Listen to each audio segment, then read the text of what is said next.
Today, October 3rd, 2009, I, Farad Agogo, overall field commander for the movement for the emancipation of the Niger Delta men, accept together with field commanders in River State the presidential offer of amnesty to militants which will lay down their weapons.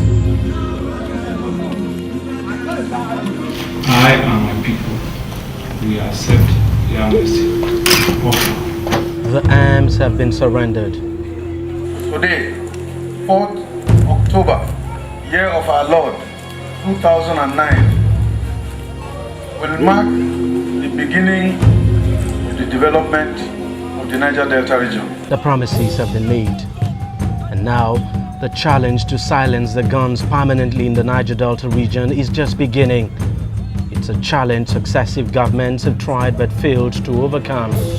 It's a challenge this president has committed to confront. It's the challenge of the development of the Niger Delta. October 4th, 2009. Dateline, Oporosa, headquarters of Baramat Kingdom. It's just a few hours to the expiration of the president's amnesty for militants in the Niger Delta. Having embraced the amnesty deal the previous day, the most dreaded militant in the region, Tom Polo, chose to turn in his arms. You can see she coming. We do hope that the government and our fathers in government will play their part so that posterity will not find us wanting.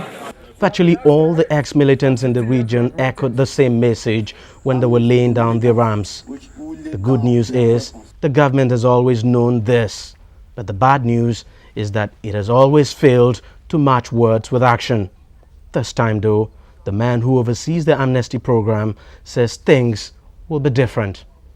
It is a process and it will take some time.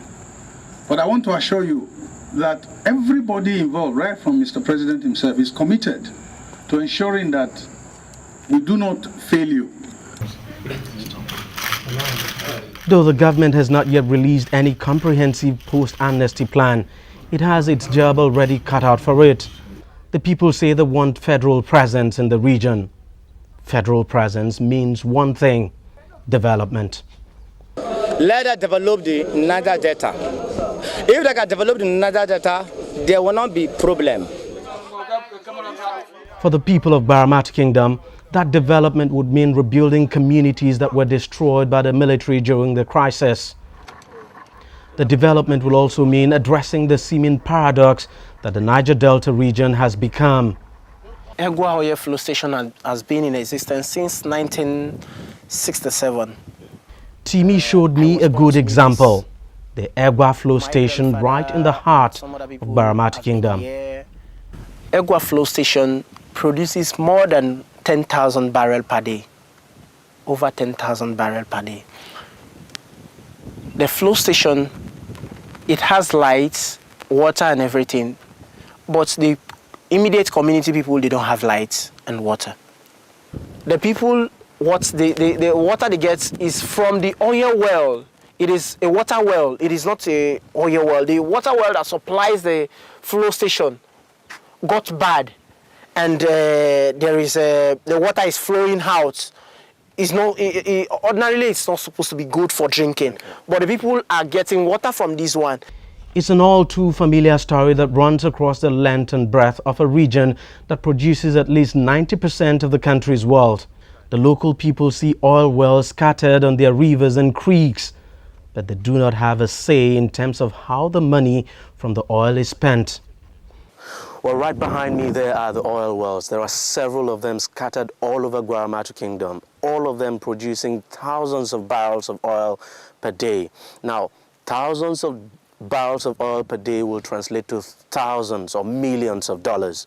But unfortunately, these millions of dollars have not in any way contributed to the development of this area. Beyond all this, however, the government must come up fast with a watertight idea of what to do with the hundreds of thousands of youth in the area who are jobless, especially those who have just laid down their arms.